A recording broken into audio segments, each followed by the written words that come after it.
प्यारे प्यारे व्यूवर्स, अस्सलाम वालेकुम रहमतुल्लाहि व बरकातुहू। उम्मीद है आप सब खैरियत से होंगे। आज मैं आप लोगों के लिए रेसिपी लाई हूँ, बहुत ही आसान और बहुत ही चटपटी, बहुत ही मज़ेदार। ये है मछली के कबाब की रेसिपी, जो कि बनाना बहुत ही आसान है। तो चलिए हम रेसिपी शुरू करते हैं। तो इसको शुरू करने बिस्मिल्लाहिर्रहमानिर्रहीम। तो हम पहले लेंगे 500 ग्राम मछली और इसमें डालेंगे लहसुन और फिर इसमें डाल देंगे नमक और हल्दी थोड़ी मिकदार में, और इसमें डालेंगे आधा गिलास पानी।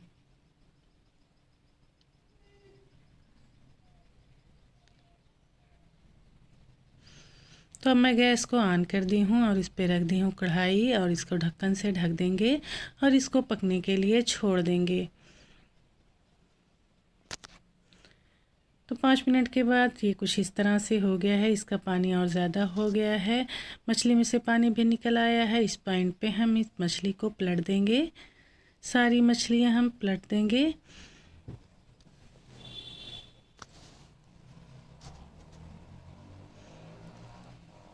और उसको एक बार मैं फिर ढक के पकाई हूँ, तो फिर खोल कर चेक कर लेते हैं। तो ये देखें, इसका पानी आधा जल चुका है, आधे से ज़्यादा। और बाकी बचा हुआ पानी भी हम थोड़ा सा हिलाते हुए चम्मच से इसको इस तरह से चलाएंगे और तेज़ आंच पर पकाएंगे, ताकि एक्स्ट्रा पानी भी जल जाए। हमें सब पानी निकाल कर, उसमें से मछली निकाल कर पानी को फेंकना नहीं है, क्योंकि इससे मछलियाँ हमारी इतनी अच्छी नहीं बनती हैं। तो मछलियाँ जब तक हमारी ठंडी हो रही हैं, तब तक हम कटिंग कर लेते हैं प्याज और मिर्ची की। तो इस तरह से मैं कटिंग करके इसे चॉपर में डाल दूंगी।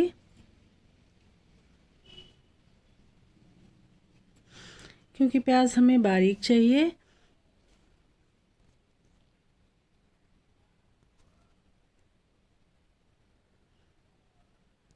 तो ये देखें, प्याज हमारी रेडी हो गई है। तो इसे हम निकाल लेंगे एक प्लेट में, और इसमें डाल देंगे हाफ चम्मच नमक। नमक डालने के बाद इसे एक तरफ कर देंगे। फिर इसको क्या करना है इसे मैं बाद में बताऊंगी। तब तक हम मछली को देख लेते हैं। तो मछली हमारी ठंडी हो चुकी है।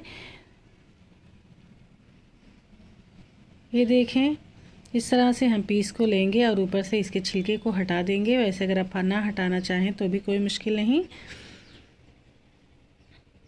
और इसके कांटे को निकाल देंगे। वैसे मछलियां आप बगैर कांटे की लें तो भी बेहतर है। ज़्यादा कांटे वाली मछलियों में अगर थोड़ा सा कांटा भी रह जाएगा तो खाने वालों के लिए परेशानी होगी, इसलिए बेहतर ये है कि कम कांटे की मछलियां लें, या बोनलेस मछली ले लें तो और ज़्यादा बेहतर है। और इसमें से लहसुन को भी निकाल लेंगे, ये गल चुके हैं, तो इसे भी हम मछली में निकाल लेंगे। अब इसको हम अच्छी तरह से मसलेंगे, और इसे हमें मिक्सी में या किसी चीज़ से मैश नहीं करना है। इसे हमें अपने हाथों से ही मसलना है। लहसुन को भी हम मसल देंगे और मछलियों को मसल देंगे। इससे एक फ़ायदा ये होगा कि अगर हमारी मछलियों में एक भी कांटा रह जाए तो मसलते हुए वो हमें मिल जाते हैं और आसानी से निकल जाते हैं। जब तक मैं मैश कर रही थी तो एक तरफ मैं आलू को उबाल ली हूँ। 2 अदद बड़े साइज़ के आलू हैं, मैं उसे उबाल ली हूँ कट करके, ताकि वो जल्दी से उबल जाएं। तो इसे मैं इस तरह से कद्दूकस कर ली हूँ। कद्दूकस करके ही डालें तो ज़्यादा बेहतर है। अब इसमें हम डालेंगे लेमन जूस।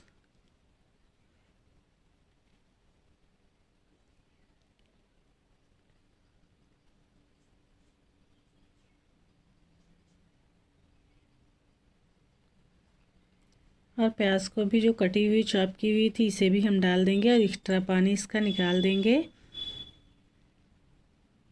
प्याज को कट करके हमें उस तरह से नहीं डालना है बगैर पानी निचोड़े हुए, इससे हमारे कबाब अच्छे नहीं बनेंगे। और इसमें हम डाल देंगे कुछ मसाले, जिसमें है धनिया powder, red chilli powder, chilli flakes, काली मिर्च पाउडर, और नमक अपने टेस्ट के अनुसार ले लें।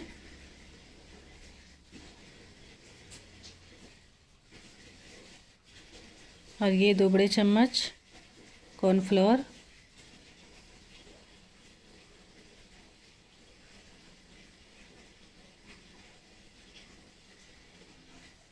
तो अभी अच्छी तरह से मिक्स हो चुका है, तो इसमें हम डाल देंगे थोड़ी सी कस्तूरी मेथी और इसे मिक्स करेंगे। और थोड़ा सा लेकर इस तरह से हम छोटे छोटे बॉल बनाएंगे और उसको फिर इस तरह से दबा देंगे एक एक करके। इसी तरह से हम सारे कबाब रेडी कर लेंगे। तो कबाब हमारे रेडी हो चुके हैं, तो मैं रख दी हूँ एक पैन गैस पर गर्म होने के लिए। अब इसमें हम डाल देंगे ऑयल। आप इसे कम ऑयल में भी फ्राई कर सकती हैं।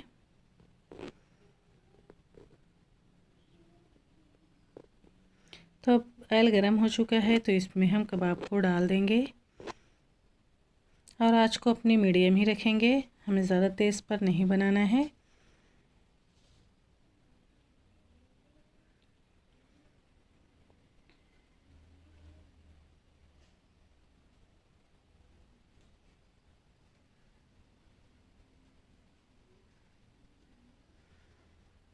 तो ये देखिए कबाब हमारे एक तरफ सिक गए हैं, तो हम इसे पलट लेंगे।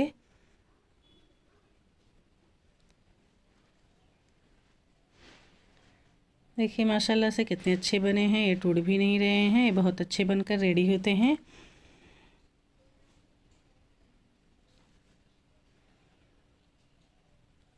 अब इसको हम थोड़ा सा चलाते हुए और पकाएंगे ताकि इसका कलर खूब अच्छा सा हो जाए।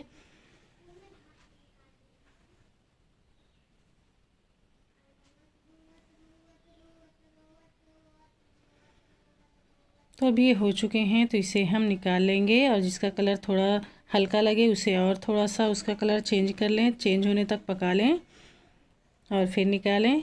तो ये देखिए माशाल्लाह से अब ये हो गए हैं, तो इसे मैं निकाल ली हूँ। तो अगर आप लोगों को मेरी वीडियो अच्छी लगे तो लाइक करना, शेयर करना ना भूलें और बेल आइकन को प्रेस करना बिल्कुल ना भूलें, ताकि मेरी हर आने वाली वीडियो आपको मिलती रहे। हम मिलेंगे अगली वीडियो में एक दूसरी रेसिपी के साथ। दुआओं में याद रखिएगा। अल्लाह हाफिज़।